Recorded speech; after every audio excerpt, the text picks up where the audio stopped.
Hello bachcho, let's read this question. The question says the first and last term of an AP are A and L respectively.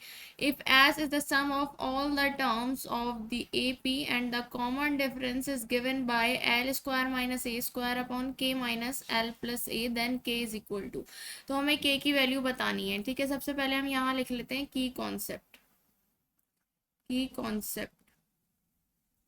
Concept क्या है इस question का? इस question का की concept है S N is equal to N by two A plus L. Okay, S N क्या होता है? एस एन होता है sum of N terms,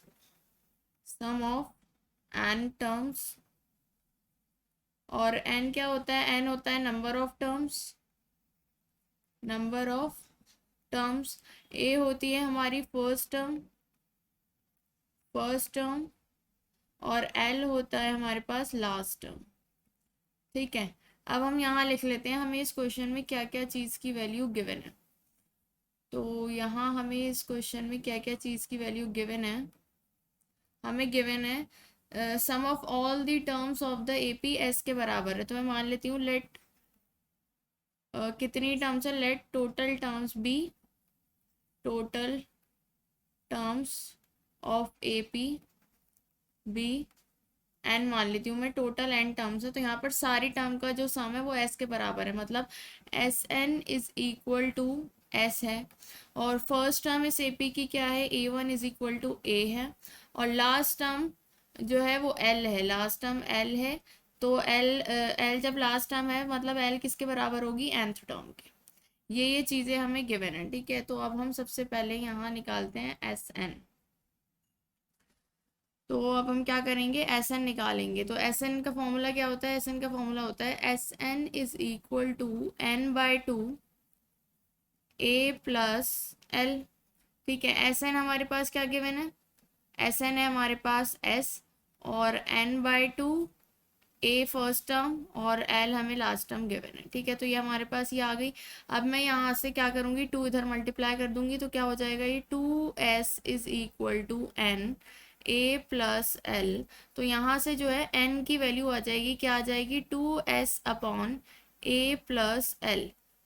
to S upon A plus L, इसको मैं क्या कह देती हूँ? इसको मैं इक्वेशन नंबर 1 कह देती हूँ. This is our equation number 1.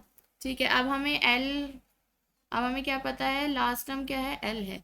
Last term है एल जो कि बराबर है किसके? ए एन के बराबर होती है लास्ट टर्म. तो nth टर्म का फॉर्मूला क्या होता है? nth term A N is equal to A plus N minus one into D. ठीक है, तो यहाँ हम एल की जगह क्या रख दूंगी? L is equal to A N की जगह हम रख देंगे A plus N minus one into D. ठीक है, तो ये ए इधर आएगा तो ये क्या हो जाएगा? ए इधर आ जाएगा तो ये क्या हो जाएगा? L minus A upon is equal to N minus one into D. Common difference हमारा डी है. ठीक है, तो यहाँ क्या हो जाएगा? D is equal to L minus A upon N minus one. तो हमारा जो कॉमन डिफरेंस है ए पी का वो क्या आ गया है? L minus A upon N minus one आ गया है. ठीक है, और हमें क्वेश्चन में भी गिवन है अकॉर्डिंग टू क्वेश्चन जो हमें कॉमन डिफरेंस गिवन है वो क्या है? अकॉर्डिंग टू क्वेश्चन ATQ का मतलब अकॉर्डिंग टू क्वेश्चन जो हमें गिवन है क्वेश्चन में जो हमें कॉमन डिफरेंस की वैल्यू गिवन है वो क्या है? L square minus A square upon के minus A plus L.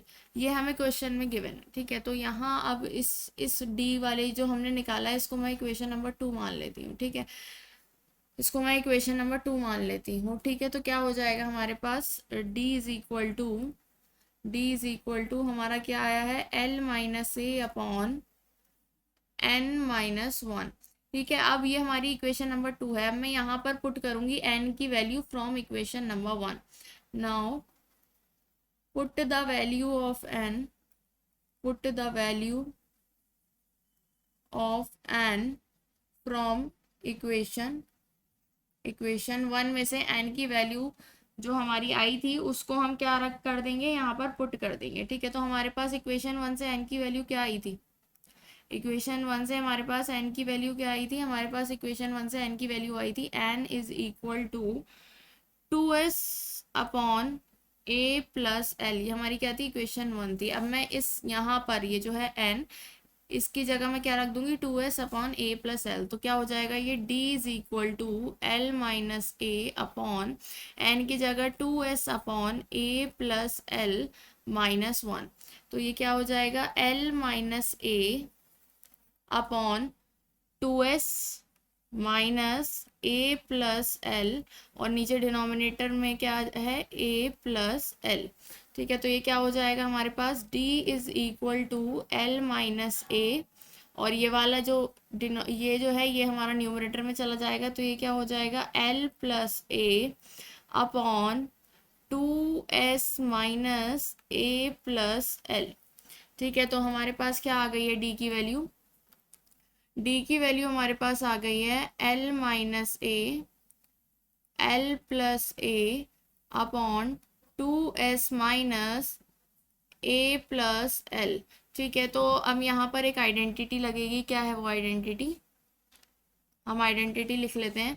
Identity क्या है, x प्लस वाई और इंटू एक्स माइनस वाई बराबर होता है X square minus Y square के।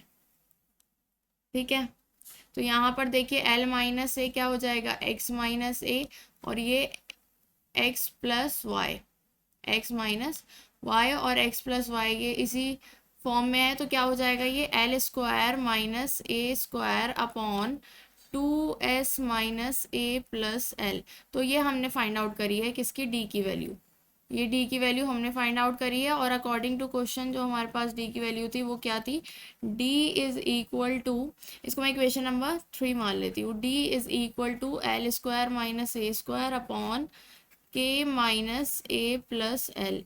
इसको मैं इक्वेशन नंबर 4 मान लेती हूँ। अगर मैं इन दोनों को कंपेयर करूँगी, इक्वेशन 3 और इक्वेशन 4 को, इक्वेशन 3 और इक्वेशन 4 को कंपेयर करूँगी, तो यहाँ पर जो है देखिए k की वैल्यू 2s के बराबर आ जाएगी।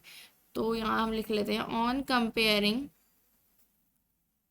कंपेयरिंग इक्वेशन 3 एंड इक्वेशन 4, हमारे पास क्या आ जाएगा, k is equal to 2s, क्योंकि बाकी सब चीज़ें दोनों में सेम है, बस k की जगह यहाँ इधर 2s है, तो k की वैल्यू क्या आ जाएगी, 2s आ जाएगी हमारे पास।